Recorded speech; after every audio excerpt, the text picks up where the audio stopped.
শুধুমাত্র ফল খেয়ে স্লিম হতে চেয়েছিলেন পোল্যান্ডের তরুণী ক্যারোলিনা ক্রিজাক। কারণ শৈশব থেকেই তার ভয় ছিল ওজন বেড়ে যেন শরীরের গঠন বদলে না যায়। আর সেই ভয় থেকেই মাত্র ১৯ বছর বয়সে শুরু করেন ভিন্ন এক ডায়েট, যে তালিকায় ফল খাওয়াকে দেয়া হতো প্রাধান্য।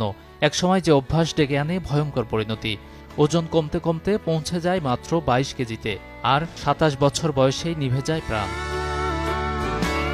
সম্প্রতি আন্তর্জাতিক বিভিন্ন গণমাধ্যমের সংবাদে প্রকাশ্যে এসেছে ক্যারোলিনার মৃত্যুর বিষয়টি।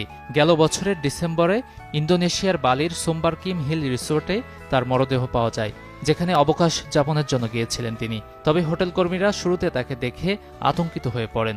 হোটেলে ওঠার মাত্র ৩ দিনের মাথায় মৃত্যু হয় তার। এক রাতে হাঁটতে না পেরে হোটেলে দায়িত্বরত একজনের সাহায্যে রুমে গিয়েছিলেন ক্যারোলিনা ক্রিজাক। তার নখ হলুদ হয়ে গিয়েছিল, শরীরে দেখা দিচ্ছিল তীব্র পুষ্টিহীনতার লক্ষণ। সে সময় কর্মীরা তাকে চিকিৎসা নিতে অনুরোধ করলে তিনি তা প্রত্যাখ্যান করেন, কারণ তার বিশ্বাস ছিল এই ডায়েট তাকে সুস্থ করে দেবে। ক্যারোলিনা ভুগছিলেন অ্যানোরেক্সিয়া নামক সমস্যায়, যেখানে থাকে ওজন বাড়ার অযৌক্তিক ভয়। যুক্তরাজ্যে পড়াশোনার সময় যোগব্যায়াম আর ভেগান ডায়েটের প্রতি আগ্রহী হন তিনি। এই প্রবণতা তাকে ঠেলে দেয় কাঁচা ফল খাওয়ার দিকে। চিকিৎসকদের ভাষ্যমতে অপুষ্টি এবং অনাহারেই মৃত্যু হয়েছে ক্যারোলিনার।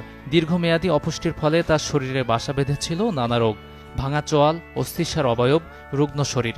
ক্যারোলিনার যে ভিডিও সামাজিক যোগাযোগ মাধ্যমে দেখা গেছে তা চিন্তায় ফেলেছে ডায়েটে আগ্রহী মানুষদের।